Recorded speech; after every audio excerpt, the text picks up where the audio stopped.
soldiers who are well armed and ruthless. What happens as the rescue attempt unfolds has always been a closely guarded secret. Now, the story of the SAS's mission and the terrible days of captivity endured by the hostages is told on television for the first time by the people who are there.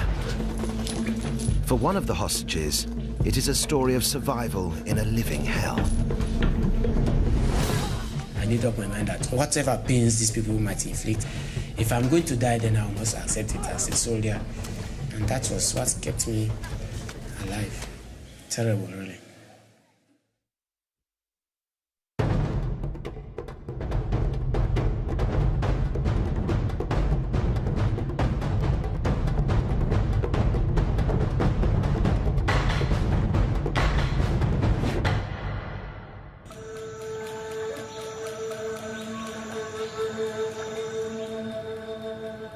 It's daybreak, and many of the rebels guarding the hostages are sleeping off the effects of a night of heavy drinking.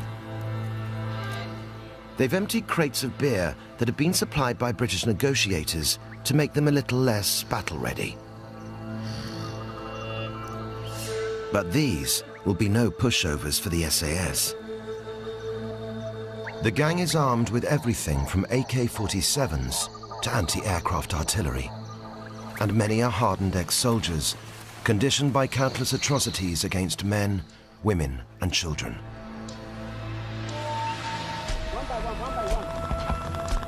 The West Side Boys are a relic of a merciless civil war that had paralyzed Sierra Leone through the 1990s, leaving thousands dead or brutally maimed. The ultimate prize was not political power, but what came with it: control of the country's rich diamond mines. Murderous gangs like the West Side Boys caused the international community to fear the total collapse of the country. We saw Sierra Leone threatened by vicious thugs motivated by criminality, by money, by power.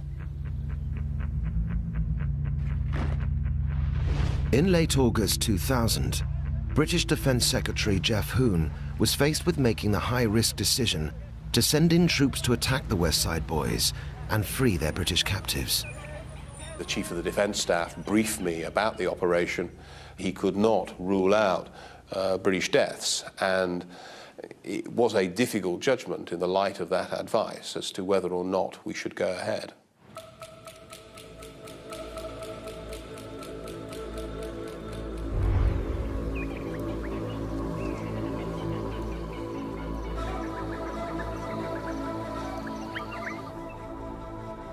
It is the 17th day of imprisonment for the 6 British Army hostages in the rebels' hands. If it is a day like any other, then these men of the 1st Battalion, Royal Irish Regiment, could face a severe beating or a mock execution. Their commanding officer is Major Alan Marshall. It was his decision that led to their capture, and only his ingenuity and quick thinking that has kept his men alive throughout the worst of their ordeal.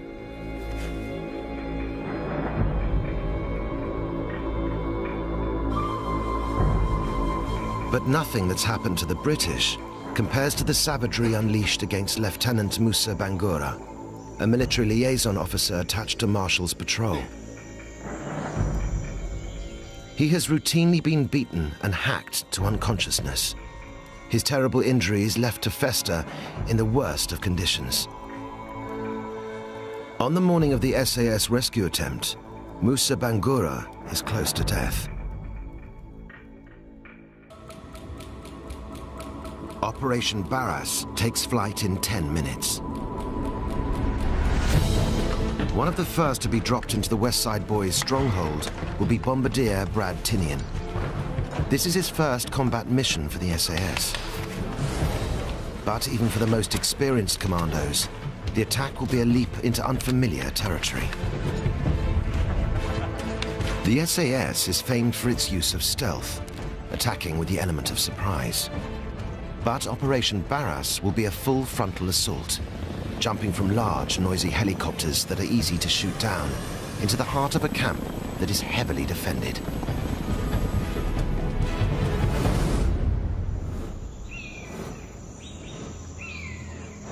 The SAS mission is the climax to a chain of events that began 17 days earlier. A routine convoy of 3 British Army Land Rovers was returning to base near Freetown, the capital of Sierra Leone. The patrol consisted of 12 soldiers, 11 British, and Musa Bangura, then a lieutenant in the Sierra Leone Army. We've been together for over 2-3 months, so I know most of them. I know Major Alan Marshall, Captain Laverty. In fact, Captain Laverty was my counterpart. He was the appointed liaison officer. As the convoy approached a roadblock manned by UN peacekeepers, Major Marshall was about to make a decision that would haunt him for the rest of his life: to divert his patrol off its planned route. Major Alan Marshall spoke with the commander. We were still in our vehicles. After about 2 minutes, he came back into his own vehicle and we diverted. Marshall and most of his patrol still serve in the British Army and are unable to speak publicly. However, the story of what happened next has been pieced together with the eyewitness accounts of Musa Bangura and another key player, Lieutenant Colonel Simon Fordham, who was then Marshall's commanding officer. His liaison with the Jordanians was valid. He did that for perfectly proper, viable military reasons. And whatever Alan did and does as a military officer, he does because he perceives that to be the correct course of duty. There's no question of any map reading error. There's no question of not knowing what he was doing. The British patrol had entered a territory known as the Okra Hills. Musa Bangura knew immediately that they were gambling with their lives in a place where extreme violence had become a way of life. Musa had good reason to be fearful. Years earlier, he had witnessed a failed mutiny in the Sierra Leone army. The rebellious soldiers were thrown out, but many had ganged together, eventually calling themselves the West Side Boys. They were united by a common grudge, especially against serving military officers. I started asking Captain Laverty, can he call the OC and ask him, say I'm concerned, where is he taking us? This area is a West Side Boys infested area. If they see us, they will definitely open fire without even asking.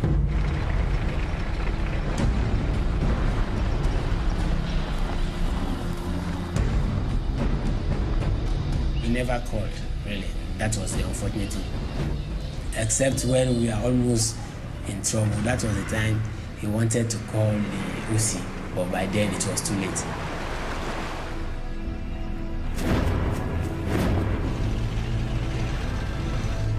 Please! Sorry, tactical, not ahead.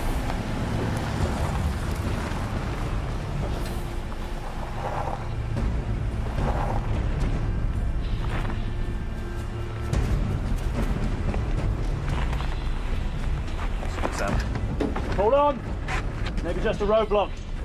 Put your weapons down. Figure out what this is. Not a roadblock. This is a fucking disaster. The patrol's path was cut off by a group of about 50 rebels, led by a commander called Contaby. Good morning.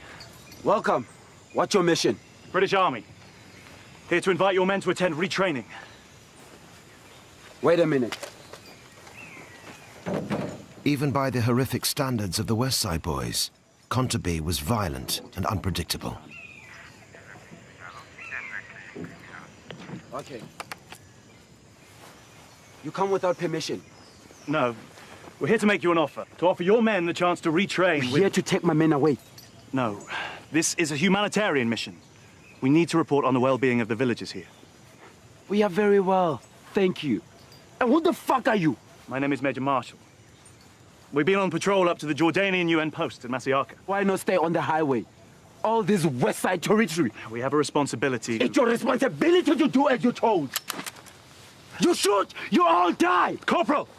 We have a 50 caliber weapon, big weapon. And one of the soldiers really wanted to open fire. I saw the OC giving him instructions. I think that made him not to shoot. But he really wanted to shoot. He was brave. Order your men to hand over all weapons. Now. We can't do that, I'm afraid. In the interest of safety, I'm going to ask my men to put down their weapons. They cannot surrender them. I'm not debating you, British Army. Now. Okay. Give me a moment to talk to my men. I'm going to ask you all to disengage and hand over your weapons. Sorry about this, everyone. Just need to sort this out. It shouldn't take long. We'll be back on our way.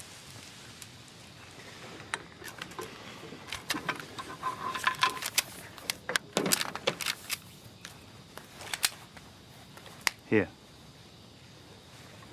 Can we talk now? Get their weapons and get their ring! Come down! They were now searching these vehicles, ripping them off with radios, weapons, ration, everything. I was an enemy to them because I took these British guys into their camp. So to them, I'm a traitor. So they can treat me worse than these guys, and that was what they did. Kontabi had first met Musa Bangura when they trained together in the Sierra Leone army. Now he was about to renew their acquaintance in the most brutal way imaginable. They came to our own vehicle where I was, and they found me. It was like they found riches from nowhere. Lieutenant Bangura, so you brought the British here to attack us? No, I didn't. They did not ask me anything, and I did not tell them anything. There was no way I could talk. Everybody was having his own taste of me. Somebody brought a razor blade, just tear off my back, my face, scratch, everything. I was dripping in blood. They are not listening, or they are not ready to listen to you. They were shouting. You can't say anything to them. The British patrol was taken across a wide river to Gaberi Bana, once a peaceful village, but now a West Side Boys stronghold. After standing for hours in the hot afternoon sun, the hostages had their first encounter with the rebels' leader, Brigadier Fode Kale. He was an ex-army corporal and a notorious torturer and murderer. Who's the commanding officer? Oh, yeah. What's your name? Who the hell did this? Get your fucking hands off! Whoa, whoa, okay, okay. Turn around. Relax, will you? Relax. Name? Major Alan Marshall, 1st Battalion Royal Irish Regiment. And you are? Fode Kale, Brigadier, West Side Boys, whose land you stand on. You must release us at once. And this man needs medical attention now. You are my prisoners until your freedom is negotiated. Lock them up. What's the turn? Find a place for him.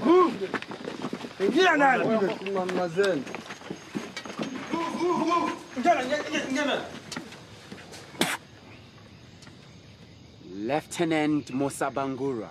From now on, Camp Commandant Kontabi was to personally supervise Musa's torture.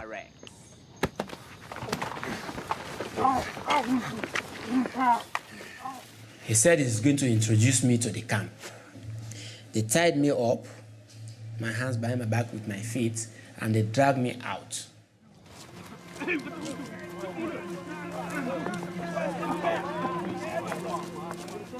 Musa's induction was to be at the hands of the West Side Boys' child soldiers, some of them as young as 8. They brought in dozens of these small boys. They call them SBUs. It's like a small boys unit. Those boys will take anything from branches of trees to whatever, canes, and they will beat you until these branches or canes perish in their hands before they will stop. And that was the situation I was left in.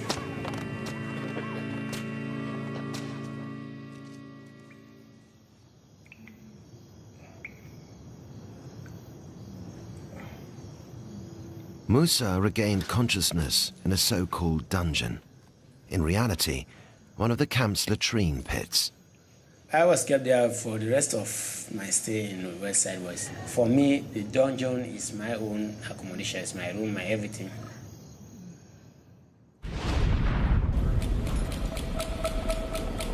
The SAS mission to rescue Musa and the other hostages is still 8 minutes away from launch.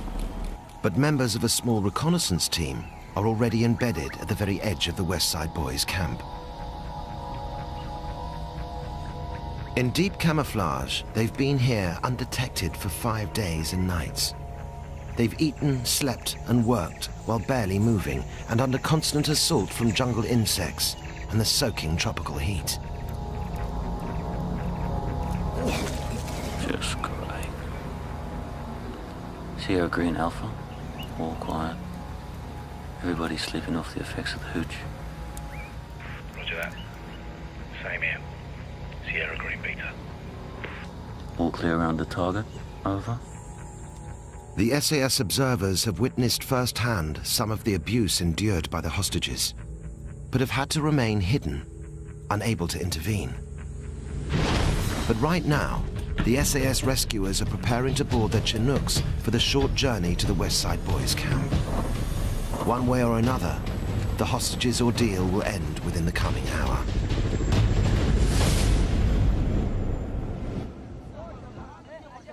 Throughout their long days of captivity, the British hostages have been trapped in a brutal game of Russian roulette with rebels whose violent behavior was fueled by drink and drugs. But the target for their most savage abuse was always Musa Bangura. You know, I was having so much pain that at some point I never felt any pain. Even when they were beating me, I would not feel pain because it's like my body became immune to the beatings and all these terrible things that were happening to me. And these guys would come in the morning, afternoon, or whenever, drag me out of this pit, give me thorough beatings, and threw me inside the pit again.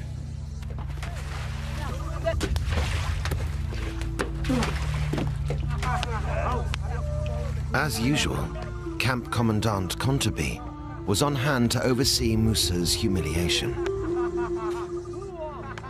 And they will shit on me because they are using the pit as well as a toilet pit. I have no way to move out because I'm tired. Even if I struggle, I will just go deeper into the mud. So I have to sit still.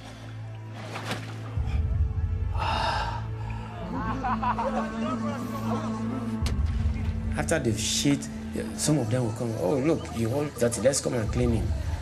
And then 4 or 5 of them will stand on top of the pit and they'll start to urinate on my head so that the shit will drain off, you know. And unfortunately, that is my accommodation. My food was also in that place. I have to drink some of the mud. And it's terrible, it's just too bad, it's just terrible. No, I never knew I was going to come out alive in that situation. I never knew that. As the days passed, Kontabi's mood was becoming increasingly volatile. It would lead to one of the most dangerous moments of the British hostages' captivity. Kontabi was one of several commanders vying with Fode Calais for control of the West Side Boys. The presence of the British captives gave him a chance to exercise his growing power.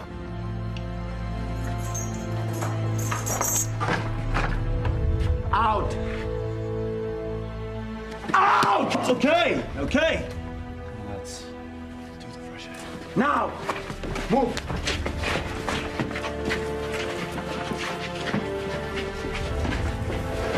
Move!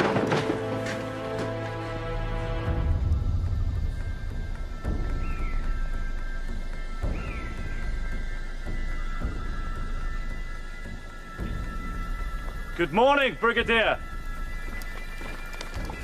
Why did you speak? Who gave you permission?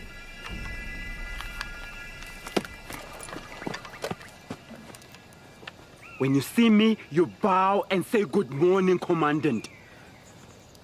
Good morning, Commandant. Bow! Bow to me like the British bow to Idi Amin.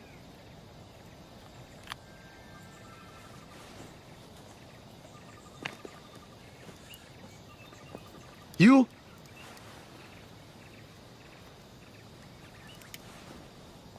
Good morning, Commandant.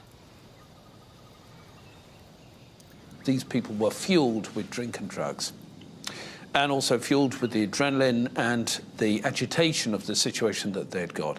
And so, on the one hand, they would be perfectly plausible, and then, you know, a couple of minutes later, they would be completely off the wall. On your knees.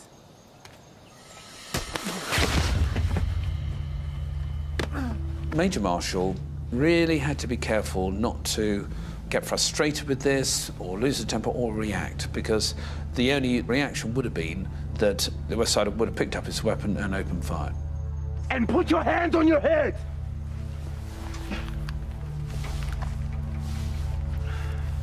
One, 2, 3, 4, 5, 6, 7, 8, 9, 10, 11. Remember your numbers. You will be executed by your number. Ready to fire. Condemned men are entitled to a last request. No?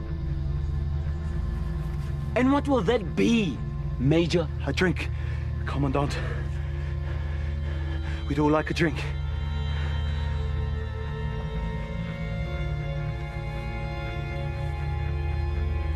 Why not? Go and bring enough for everyone. Marshall was desperately gambling that Conteby couldn't resist any excuse for alcohol.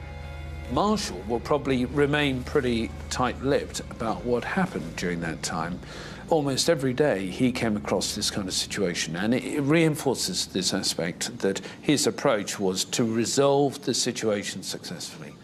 And at times he was prepared to do it at the prospective cost of his own life in place of the men that was with him as well. This time, Marshall's quick thinking worked. Conteby walked away to his own stash of alcohol and passed out. The threat for now was over, but their lives would be in constant danger until the hour of the SAS assault.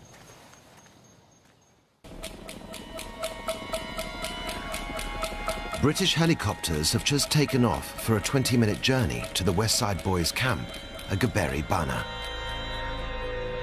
The small SAS observer team hidden at the edge of the camp will guide the Chinooks to pre-arranged landing zones and provide covering fire as the assault force arrives. Meanwhile, the West Side Boys' leader, Fode Calais, remains asleep, surrounded by stolen money, cocaine, and 830 uncut diamonds. This hoard makes Calais one of Sierra Leone's few millionaires. But for all his wealth, Calais' authority is now at its lowest. Many of the rebels intend to defy him and hold on to the captives to extract a higher price from British negotiators.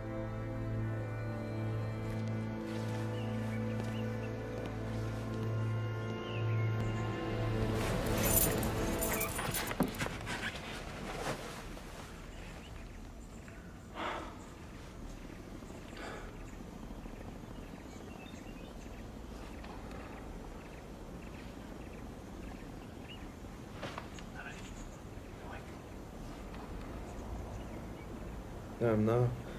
Something's up. I don't hear anything. Really, something's up.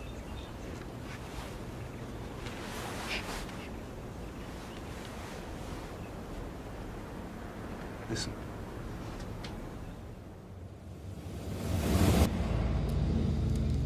In the early days after the patrol's capture, British Army commanders in Sierra Leone had tried to secure their immediate release but had got nowhere. The West Side boys had not even given any evidence that the hostages were still alive. Any news? Not since this morning when they confirmed the RV. Okay. But Marshall's commanding officer, Lieutenant Colonel Simon Fordham, was about to meet Fode Calais for the first time. I became insistent that I wanted to speak to Calais because I wanted a reassurance from him that the patrol was unharmed and was going to be released. Eventually, after a lot of arguing with the West Siders, they agreed to a meeting at 4:30 that afternoon.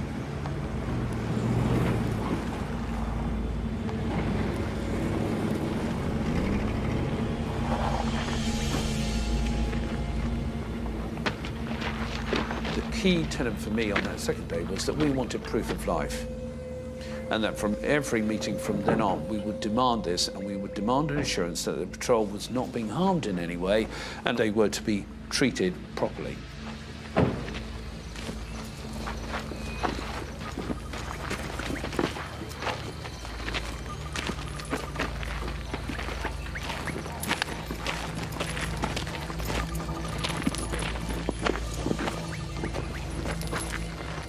Colonel, we have more negotiations, eh? We want this resolved as soon as possible. So do we. Fordham was about to learn how difficult that would be. You bring what we demand. We have food, water, medicines, and the sat phone. They're outside. Now, when can we expect the first release of hostages? My commanders here, they demand free education in Britain. You pay. What? Yes.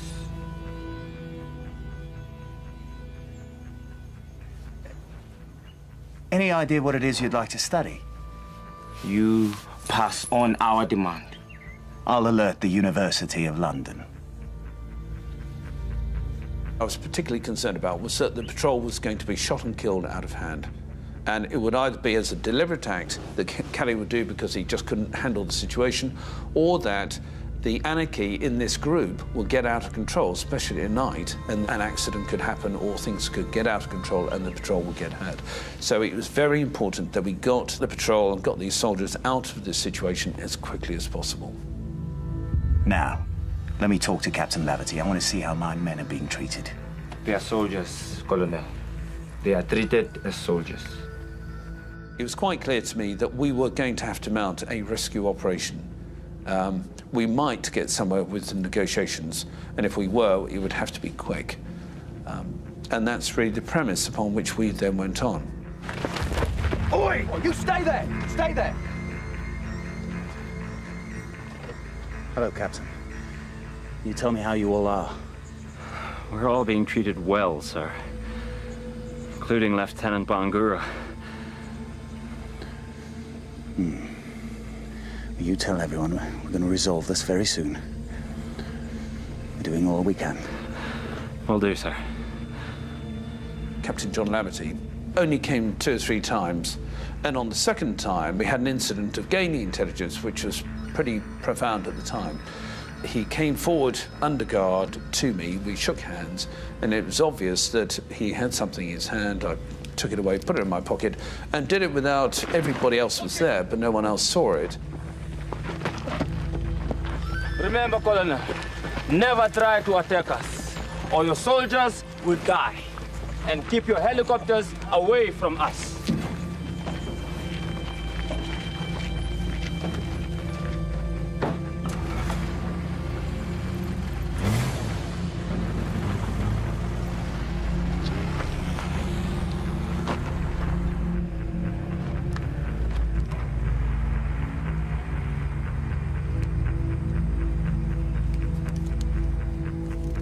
Was a map that had been drawn by the team of where they were being held, what buildings they were in, where the sentries were.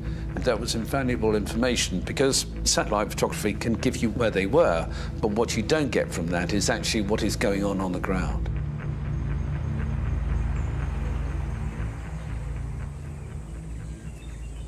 A day later, 5 hostages were released. But the story they told of their captivity merely reinforced the need for a rescue mission to free the remaining soldiers. Above all else, I was concerned about allegations of mistreatment of the British soldiers. There were clear suggestions that they had been subject to mock executions and that they were being abused in other ways. That meant essentially that there would have to be a decision to launch a military rescue.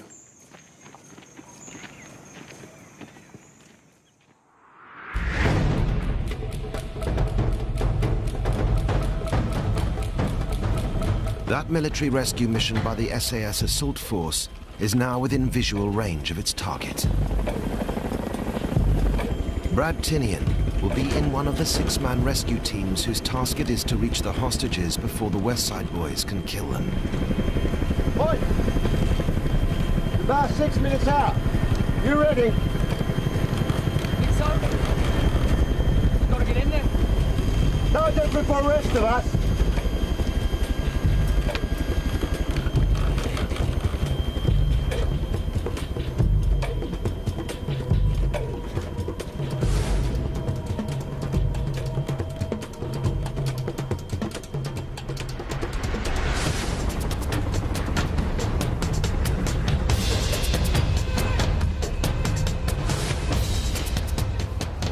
Marshall realizes that the helicopters are on an approach run. The next few minutes will decide the hostages' fate.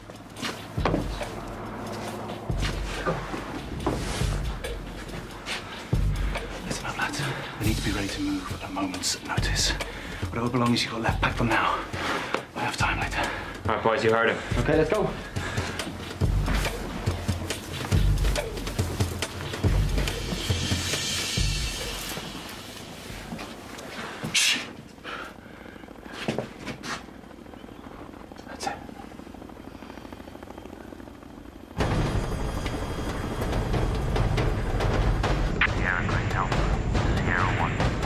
Clear at LZ1. Sierra 2, all clear at LZ2, over. Sierra 1, roger that, Green Alpha. Lima Zulu 1 clear. After 5 days in hiding, the SAS observers now get their first chance to go on the offensive. They move to forward positions to guard against any attempt by the West Side Boys to kill the hostages before the rescue team can reach them. As the Chinooks get closer, Musa Bangura is being guarded outside Calais' house.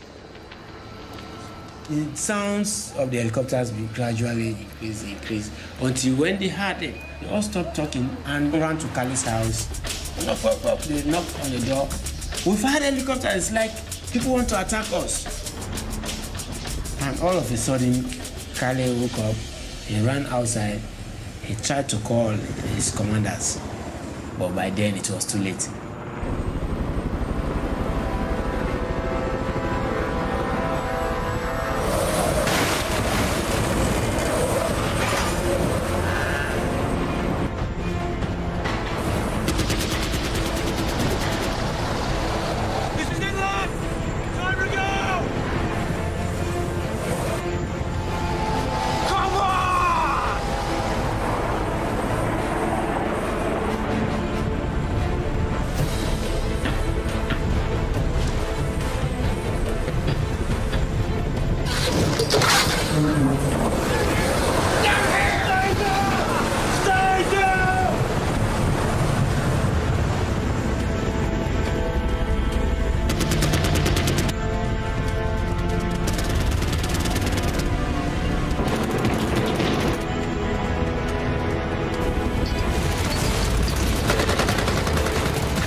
Brad Tinian is hit by a single round. He's the first SAS rescuer to be injured.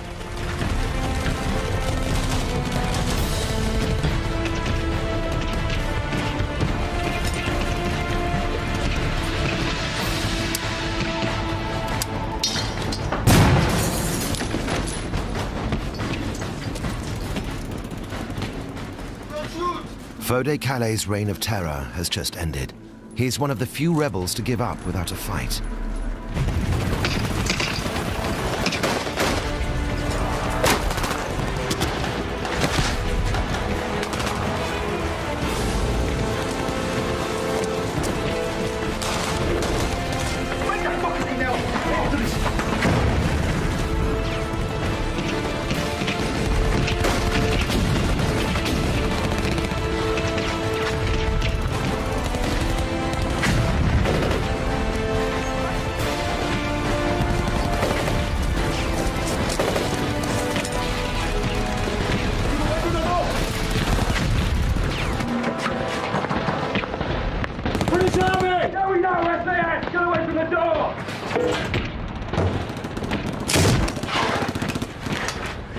Everyone here?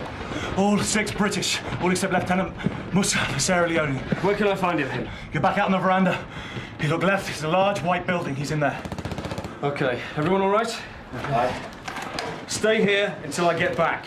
Here.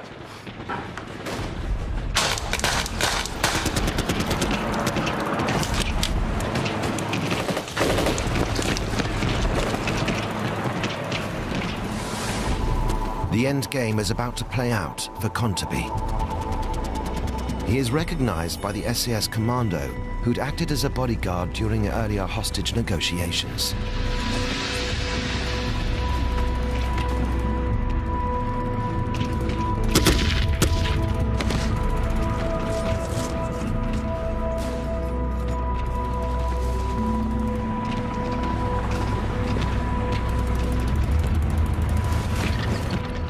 "50 meters away, Musa is trapped under wreckage as Calais' house collapses during the attack. I was there until when I heard voices calling my name, Musa, Musa. Musa! Musa! That time I recognized that these are British voices. Don't move! If you move, I shoot! I said, oh, don't shoot, it's Musa.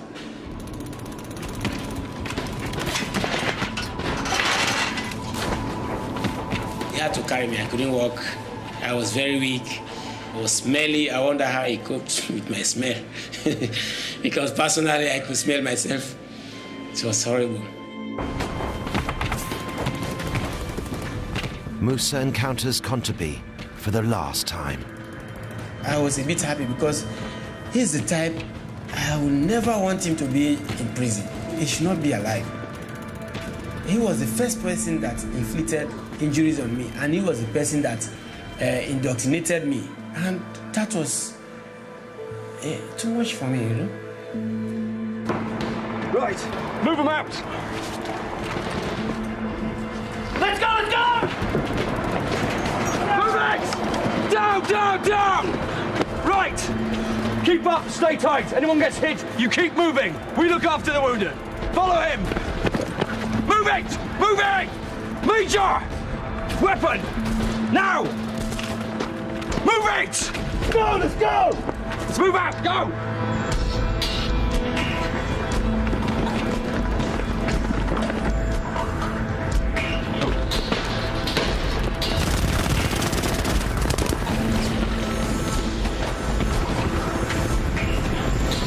Let's get out of here!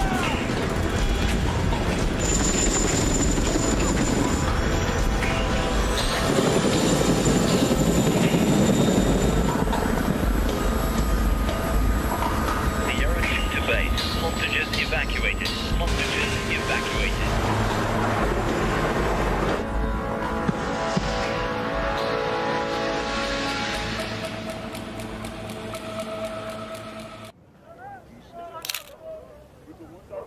With the SAS raid over, more than 60 West Side boys are thought to have been killed. Many of the others have been captured, including their leader, Fode Calais.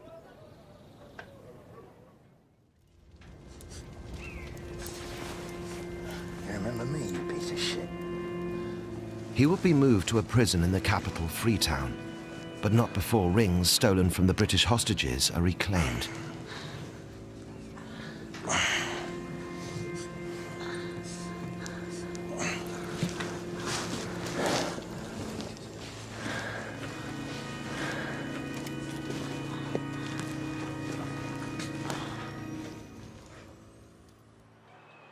Many of the rebels captured that day have since been released. One in particular has not. My name is Fodi Kali. I'm one of the West Side commander. This is the first time Calais has been interviewed since his capture on the 10th of September 2000. Some of my men arrested the British soldier, not me. But you knew about it? Yes. Later on, they brought them out to me.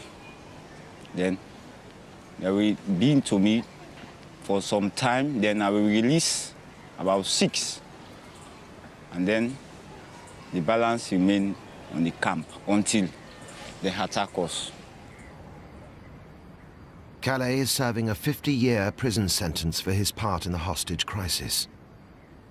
One of the prosecution witnesses at his trial was Musa Bangura. They were with a Sierra Leonean soldier named Musa Bangura. Do you remember him? Yeah, Menjo Bangura. Now it's Menjo. Okay. He could testify. Yes. And you think he was treated badly? Well, he explained himself. I don't think so. He's a soldier.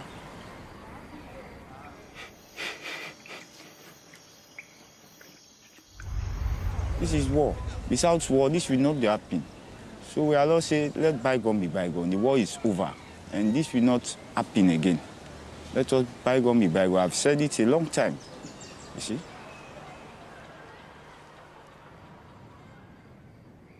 The raid to rescue Musa Bangura and the British hostages hastened the end not only of the West Side Boys, but also the disastrous civil war in Sierra Leone.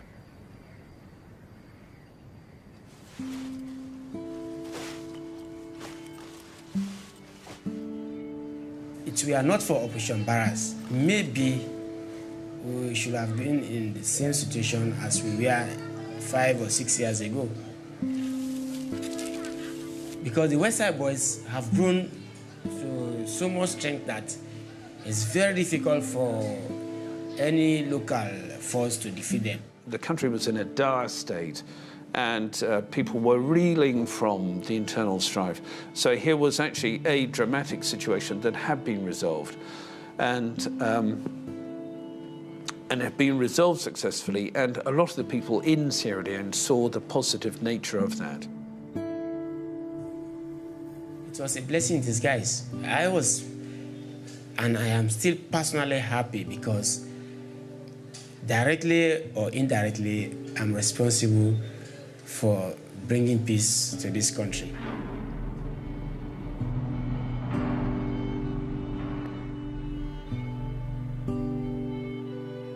It was a tragic thing to happen, but this was an operation to save and support soldiers that were in peril.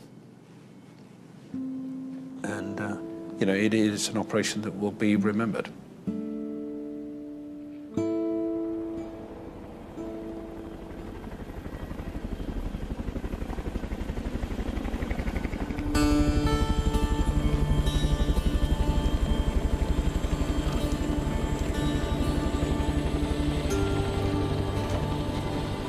Major Alan Marshall will remain in the British Army.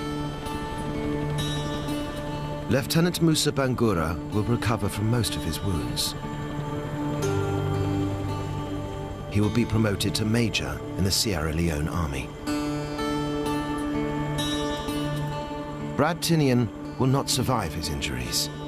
He's the only fatality among the British rescuers. The mission to free the hostages held by the West Side Boys is one of the great unsung military actions of modern times. A daring raid that not only saved hostages from certain death, but also helped save an entire country from descent into brutal anarchy.